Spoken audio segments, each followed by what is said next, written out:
ABP news में मैं था, मैंने छोड़ दिया। और छोड़ने की वजह क्या थी कि एक दिन मैं एंकरिंग कर रहा था और सुल्तानपुर में एक रेस्टोरेंट मालिक पर गोली मार दी जाती है। 2 दिन पहले प्रधानमंत्री नरेंद्र मोदी लखनऊ में थे और उन्होंने कहा कि आप आइए उत्तर प्रदेश में निवेश कीजिए क्योंकि यहां लॉ एंड ऑर्डर सुधर चुका है। अब मैंने सिर्फ इतना कहा कि प्रधानमंत्री 2 दिन पहले आश्वासन दे रहे थे और आज क्या हो गया, इसके अलावा मैंने कुछ नहीं कहा। उसके चलते मुझे 15 दिन की छुट्टी पर भेज दिया गया। वापस आना मैंने सही नहीं समझा, मैं निकलना भी चाहता था क्योंकि मैं समझ रहा था कि मुख्य धारा की मीडिया अब पत्रकारिता करने के लायक नहीं रही। मगर मैंने छोड़ दिया दोस्तों। और उसके बाद क्या होता है, एक दिन अचानक मेरा ड्राइवर कहता है, सर ये जो पीछे आप गाड़ी देख रहे हैं ना, इसे मैं आज चौथी बार देख रहा हूं अपने पीछे। तो मैंने बोला क्यों? कहता है याद है आपको जब आप उस दिन मिली बाबूश के साथ खान मार्केट गए थे? मिली बाबूश मेरे बच्चे हैं, उस दिन भी एक गाड़ी हमारे पीछे थी। तो उसके बाद क्या हुआ, मैं अकेला था और मैंने थोड़ी स्लो की गाड़ी, वो साइड से जाने लगी और फिर मैं आगे निकल गया क्योंकि उसके शीशे काले थे, मैं नहीं जानता था अंदर कौन था क्या था। फिर अगले दिन क्या देखता हूं कि वो मेरे घर के पास खड़ी हुई है। मैं पुलिस के पास गया, मैंने शिकायत की, पता चला कि वो गाड़ी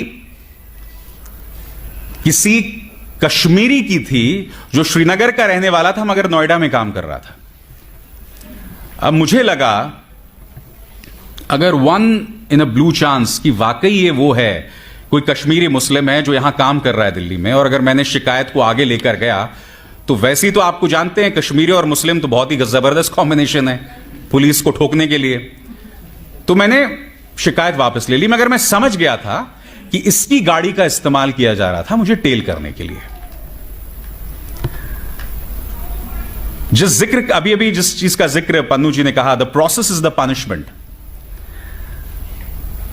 मेरे और मेरी वाइफ के खिलाफ 13 करोड़ की टैक्स चोरी के अनाप शनाप टैक्स केसेस दर्ज कर दिए गए। उसके अंतर्गत वो लोग मेरी वाइफ के खिलाफ प्रोसिक्यूशन भी करने वाले थे क्योंकि वो मेरी पत्नी है। करीब 8 या 9 महीने तक उनके प्रमोशन को रोक के रखा गया और उनके साथ बैच था 8 और लोगों का, सिर्फ इसलिए क्योंकि उस बैच का हिस्सा मेरी वाइफ भी थी। और मुझे याद है जब ये तमाम चीजें होती थी तो आपके अपने ही जो कुछ और पत्रकार मित्र होते थे वो उसको लेके मजे लिया करते थे और कुछ लोग कहते थे अरे कोई बात नहीं यार, अगर तुम सच्चे हो तो डरने की क्या बात है। मैंने बोला डरने की तो कोई बात ही नहीं है। भाई जैसे कहा ना कि जो प्रक्रिया है वही सजा है, the process this is the punishment. 2002 से लेके 2017 तक जिस नर्क से प्रजापति परिवार गुजरा है वो प्रक्रिया ही पनिशमेंट है, वही प्रक्रिया सजा है। 2017 से पहले ये वो शख्स था जिसके सामने इस राज्य के गृह मंत्री जो है नतमस्तक होते थे। तो आप समझ सकते हैं उस परिवार को किस असुरक्षा से गुजरना पड़ा था। तो ये जो प्रक्रिया है ना, यही पनिशमेंट होता है। और आज लोग आसानी से कह देते हैं चलिए कोर्ट केसेस हो गए, कोई बात नहीं है, आप जीत जाओगे यार अगर आप सच्चे हो। मगर आप समझते नहीं हो वो जितने भी दिन चलता है, आप जिस टॉर्चर से गुजरते हैं आप तो अंदाजा लगा ही सकते हैं उसका। मगर लोग जिस टॉर्चर से गुजरते हैं आप समझ नहीं सकते हैं वो कितनी बढ़िया सुरक्षा है। मगर मैं यही कहूंगा आप लोगों से कि समर्थन दीजिए हमारे उन पत्रकारों का जो इन छोटे छोटे इलाकों पर काम कर रहे हैं। मैं जानता हूं कुछ ऐसे लोग हैं जो इस पेशे को बदनाम भी करते हैं। कुछ लोगों पर आरोप लगाया जाता है कि भाई जो लोकल पॉलिटिशियंस के वो लोग फिक्सर बने रहते हैं, मगर नहीं। फिर पवन जायसवाल जैसे पत्रकार भी हैं, एक मिसाल हैं छत्रपति जी जैसे भी। उनके हाथ मजबूत कीजिए, उनके हाथ मजबूत कीजिए ताकि किसी का सिला, किसी का परिणाम रामचंद्र छत्रपति जी जैसा ना हो। खैर उनकी तो एक विरासत है, मैं सिर्फ उनकी मौत की बात कर रहा हूं। वो आज जिंदा होते तो मैं नहीं जानता उनके जरिए और वो क्या क्या कर सकते थे।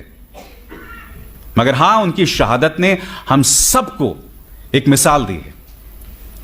और दोस्तों जाते जाते मेरा अपना वो फलसफा है और ये फलसफा मैं अक्सर उन पत्रकारों को देता हूं जो इन मुश्किल हालात में अपना काम करते हैं। इन तेज हवाओं से घबराना नहीं है। तेज हवाओं से ना घबरा ए बाज, ये तो आती ही हैं तुझे ऊंचा उठाने के लिए।